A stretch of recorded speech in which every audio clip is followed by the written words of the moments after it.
We were a wall of leather and steel, used to people giving us a wide berth, until a small, terrified child sprinted into our midst, begging us to be his army and follow him home.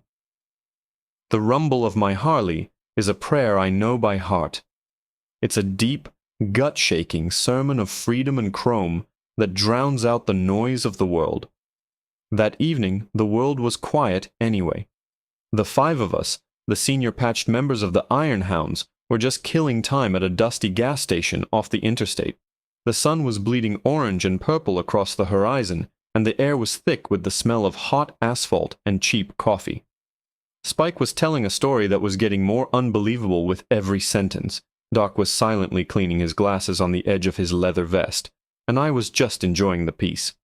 That's when I saw him. He was just a little kid, maybe 8 or 9 years old, sprinting across the cracked parking lot like the devil himself was on his heels. He wore a faded superhero t-shirt and jeans with a hole in one knee, but it was his face that stopped the air in my lungs. It was streaked with dirt and tears, his eyes wide and panicked.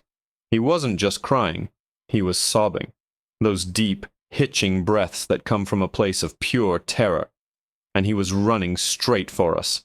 Spike stopped his story mid-sentence.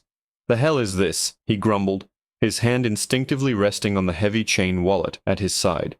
"We're not a gang, not in the way most people think, but we look the part. A wall of leather, beards, and steel. We're used to people giving us a wide berth, crossing the street to avoid us. We are not the kind of men a child runs to." The boy skidded to a halt right in front of my bike. His small chest was heaving. He looked up at me, his gaze pleading. I'm a big guy, 6'3" with a beard that hasn't seen a razor in a decade, and I could see the reflection of my intimidating self in his tear-filled eyes. But there was no hesitation in them, only desperation. "Please," he gasped, the word ripped from his throat. "Please, you have to follow me home." I glanced at the other guys. Doc raised a quizzical eyebrow. Spike just scoffed. "Kid, we ain't a taxi service. Go find your folks." The boy shook his head violently, fresh tears spilling down his cheeks. He took a hesitant step forward and grabbed the sleeve of my leather jacket, his little hand surprisingly strong. "No, you don't understand. I need you, all of you." He looked past me at the 4 other Harleys gleaming in the dying light. "They'll see your bikes. They'll hear them. They won't do anything if you're there." A cold knot formed in my stomach. This wasn't a lost kid. This was something else entirely. "Who won't do anything, son?" I asked, my voice softer than I intended. He wouldn't answer. He just squeezed my jacket tighter. "It's not far. Please, just follow me. Please." He was begging, his voice cracking with a fear that felt ancient and raw. He wasn't asking for a ride. He was asking for an army, for a wall of thunder and leather to stand between him and something terrible. My mind raced through the possibilities. Was this some kind of setup? A trap? It wouldn't be the first time someone tried to get the drop on us. But looking down at this trembling child, at the genuine terror etched into every line of his face, I knew it wasn't. This was real. "Jed, this smells bad," Spike muttered, low enough for only me to hear. He was right. It smelled awful, but the image of walking away, of leaving this kid to face whatever monster he was running from alone, I couldn't live with that. I looked at Doc. He gave me a slow, deliberate nod. That was all I needed. I swung my leg back over my bike and fired up the engine. The roar was deafening in the quiet evening, and the boy flinched but didn't let go of my jacket. "All right, kid," I shouted over the noise. "Get on. You're riding with me. Show us the way." The other 4 engines roared to life behind me, a chorus of angry thunder. The boy, whose name I learned was Leo, scrambled onto the seat behind me, his thin arms wrapping around my waist like a vice. He directed us off the main highway and into a labyrinth of residential streets. The houses got smaller, the lawns a little less manicured. My hand kept drifting down to the heavy maglite I keep in a pouch on my belt, my knuckles white. What were we riding into? Bullies? A neighborhood gang? After about 10 minutes of weaving through darkening streets, Leo tapped my shoulder. "It's that one," he said, his voice a tiny tremor against my back. He pointed to a small blue house at the end of a quiet cul-de-sac. It looked normal. Deceptively so. There was a bicycle tipped over on the lawn and a string of unlit fairy lights around the porch railing. There were no sounds of a struggle, no shouting, no signs of anything wrong. We pulled up, the 5 bikes fanning out in front of the house, our engines rumbling in a low, threatening unison before I cut mine. The silence that followed was heavy, thick with unspoken questions. Leo slid off the back of my bike, his sneakers silent on the asphalt. He didn't run to the door. He just stood there, staring at it like it was the gate to hell itself. Then he turned to look at me, his face pale in the twilight, his eyes wider than I'd ever seen a child's eyes be. "He's in there with my mom," he whispered, and the words hung in the air, cold and sharp. And he promised me he'd be gone by the time I got back. A promise, not from a father to a son, but from a he to a child. A promise that he'd be gone. The way Leo said it, the desperate hope in his voice, told me everything I needed to know. The promise had been broken, and we, the Iron Hounds, were here to collect. I looked back at my brothers. Spike had already dismounted, his face set like granite. Doc's hand rested on his handlebars, his gaze fixed on the front window of the house. Grizzly and Bear, our 2 biggest guys, were a mountain of leather and muscle, silently waiting for the order. No words were needed. We all had lines we didn't cross, and letting something happen to a kid was at the very top of that list. This wasn't club business anymore. This was human business. "Stay behind me, Leo," I said, my voice a low rumble. I swung my leg off my bike and planted my boots on the asphalt. The sound seemed to echo in the unnatural quiet of the cul-de-sac. I didn't reach for my maglite. Not yet. The sight of us was the first weapon, and I wanted to see its effect. We moved as one. I walked point with Leo half hidden behind my leg. The other 4 fanned out behind me, a slow, deliberate procession of heavy boots and creaking leather. We didn't storm the lawn. We walked up the concrete path, our formation a clear, unmistakable message. We own this space now. The tipped-over bicycle seemed to mock the scene, a relic from a childhood that had been violently interrupted. I stopped at the bottom of the 3 concrete steps leading to the porch. The house remained silent. A single light was on inside, casting a sickly yellow glow through the drawn curtains of the front window. I could feel Leo trembling against me, his small hand now clutching the back of my jeans. "Is he still in there?" I asked, my eyes locked on the front door. Leo just nodded, a tiny, jerky movement. "All right," I said, more to myself than to him. I took a deep breath, the smell of cut grass and impending confrontation filling my lungs. I walked up the steps, my boots thudding heavily on the wood of the porch. The fairy lights were shaped like little stars, cold and dark. I raised my fist, the leather of my glove creaking, and knocked on the door. Thump, thump, thump. It wasn't a polite knock, it was a summons, a demand. The sound hammered through the quiet house, and I knew whoever was inside couldn't mistake it for a neighbor wanting to borrow a cup of sugar. For a long moment there was nothing, just the sound of my own heartbeat in my ears and the ragged, shallow breathings of the little boy behind me. I was about to knock again, harder this time, when I heard it, a faint shuffling sound from inside. Then the click of a lock being turned. My muscles tensed. My hand instinctively dropped to my side. The door didn't fly open. It crept open, just a few inches, revealing a dark sliver of the home within. A woman's face appeared in the gap. She was young, maybe late 20s, with dark hair pulled back in a messy ponytail. But it was her eyes that held me. They were just like Leo's, huge, dark, and swimming in fear. The moment she saw Leo hiding behind me, a wave of visible relief washed over her, so powerful it almost brought her to her knees. "Leo!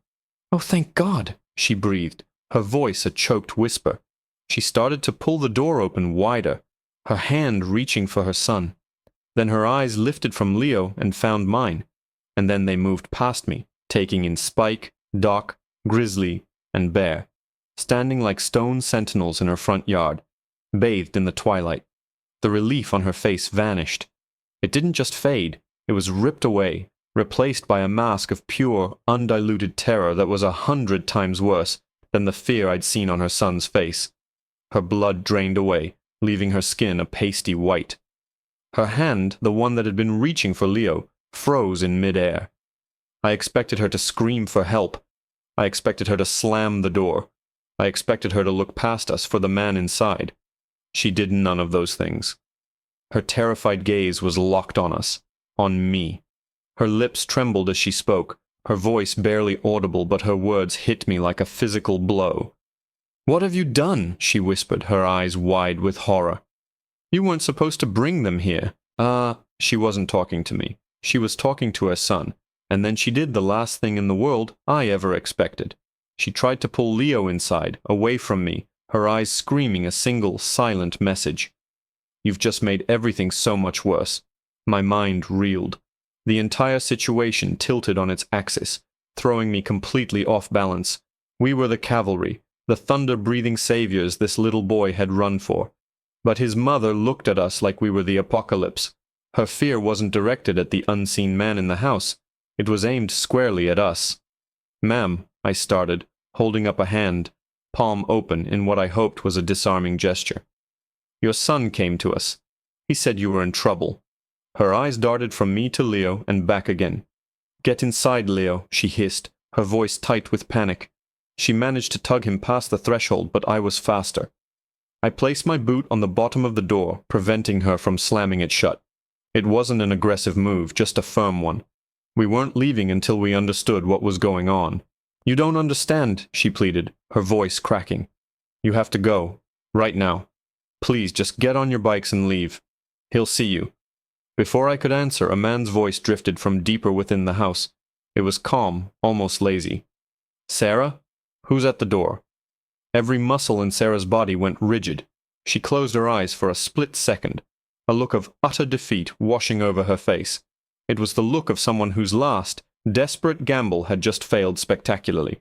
The game was over. The door was pulled from her hand, swinging wide open. The man who stood there was the opposite of everything I expected. I was picturing some muscle-bound thug, some lowlife with prison tattoos and a mean streak. This man was average. He was tall and lean, wearing a clean collared shirt and slacks. He had neatly combed hair and a smile that didn't quite reach his eyes. Those eyes, though, they were cold and flat as a frozen lake. They flickered over me, then my brothers behind me, a brief dismissive assessment. There was no fear in them, not a trace. Just a flicker of annoyance, like we were noisy neighbors interrupting his dinner. "Well now," he said, his smile widening a fraction. "What do we have here? A motorcycle club. Sarah, you didn't tell me you had such interesting friends." He draped an arm casually over her shoulder. I saw her flinch, a barely perceptible tremor that he either didn't notice or chose to ignore. "They were just leaving," Sarah said quickly, her voice thin and strained. "Doesn't look like they're leaving," the man countered smoothly. He looked down at Leo, who was trying to shrink into his mother's side. "Leo, my boy, didn't I tell you to go play at the park until I was done talking with your mom? You shouldn't be bringing strangers to the house. It's not polite." The condescending tone grated on my last nerve. This wasn't a fight. This was a performance, and he was the star. He was playing the part of the reasonable adult, and we were cast as the brutes at the door. "The kid asked for our help," Spike growled from behind me. "Said someone promised they'd be gone." The man's eyes narrowed, the polite facade cracking for just a moment. He looked at me. "I think there's been a misunderstanding. This is a private family matter." "It stopped being a family matter when he came and got us," I said, my voice level. I took a step forward, crossing the threshold into the house. The air inside was stale, heavy with the scent of fear and something else. Pine sol, maybe?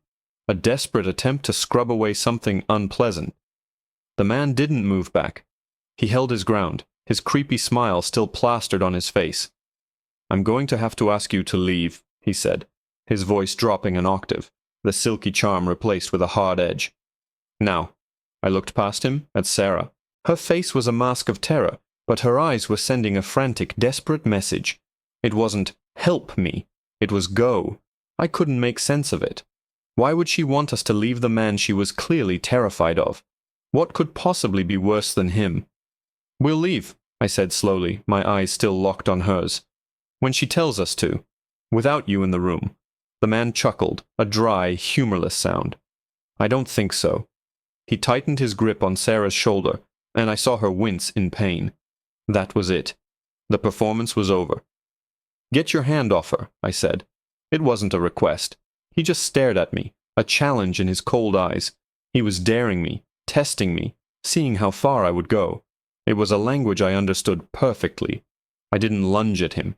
I didn't raise my voice. I just looked him dead in the eye and said, "Last chance."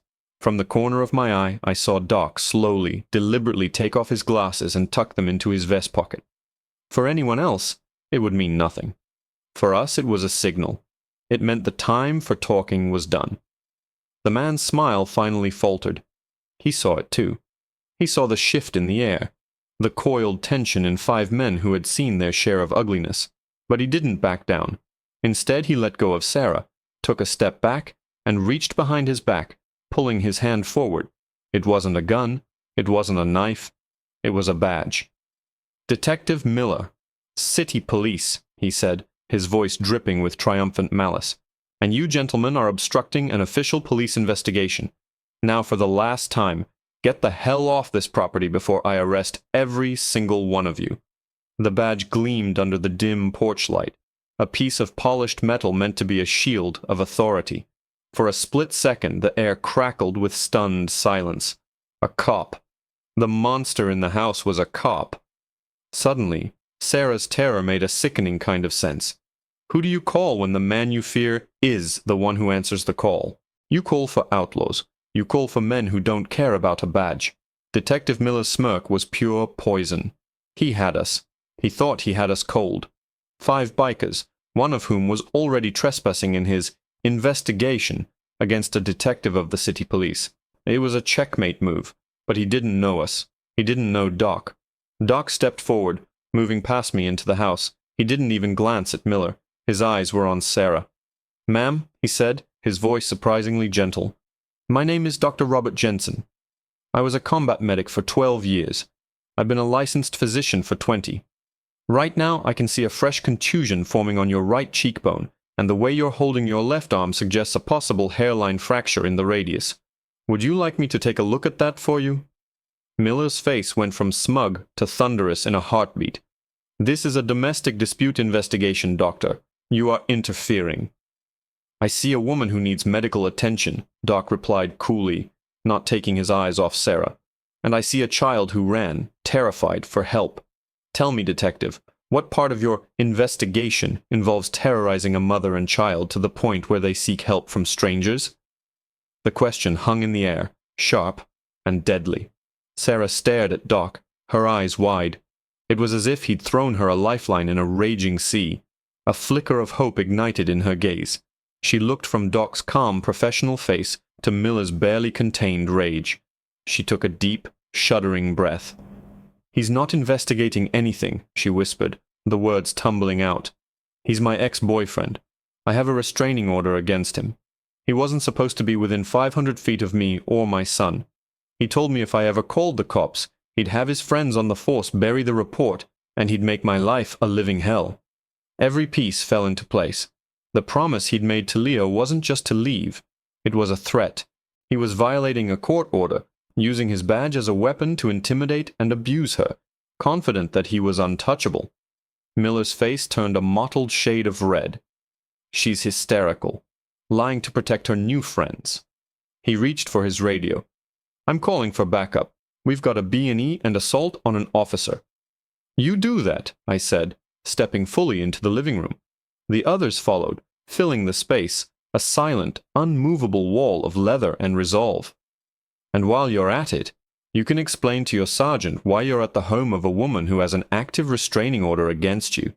You can explain the bruises on her arm. And you can explain why her 9-year-old son was so scared of your investigation that he ran to the first people he saw who looked strong enough to stand up to a bully." I pulled out my phone. "And just so you know, my phone has been recording audio since I stepped on the porch. The part where you identified yourself as a police officer while actively committing a felony is going to sound great to internal affairs. The blood drained from Miller's face. The smirk was gone, replaced by the cornered, desperate look of a rat. He knew he was done. The badge was no longer a shield. It was a lead weight that was about to drag him to the bottom of the ocean.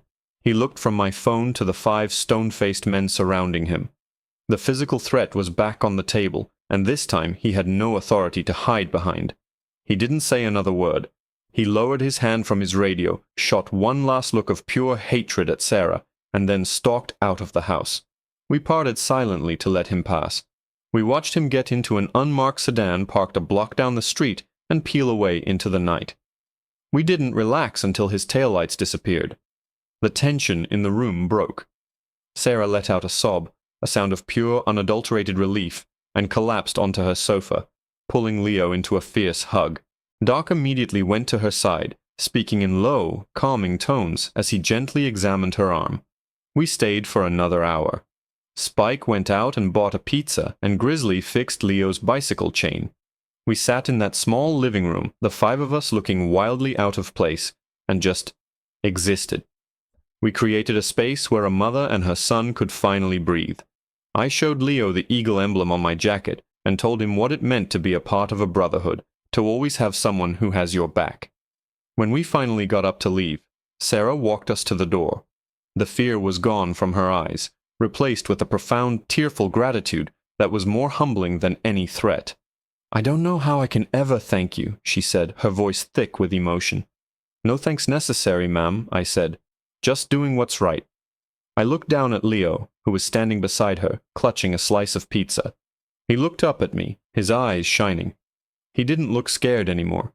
He looked safe. He stepped forward and wrapped his arms around my leg in a tight hug. "Thank you for being my army," he mumbled into my jeans. My throat tightened. I rested my hand on his head for a moment. "Any time, little man. Any time." We fired up our bikes, the engines roaring to life, but this time it wasn't a sound of intimidation. It was a promise, a declaration to the quiet cul-de-sac that this house, this family, was under our protection.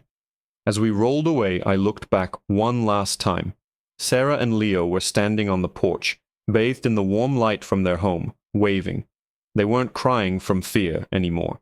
They were tears of relief, of a nightmare ending, of a quiet evening finally returned to them. And as we rode off into the darkness, the rumble of my Harley felt less like a prayer and more like an amen.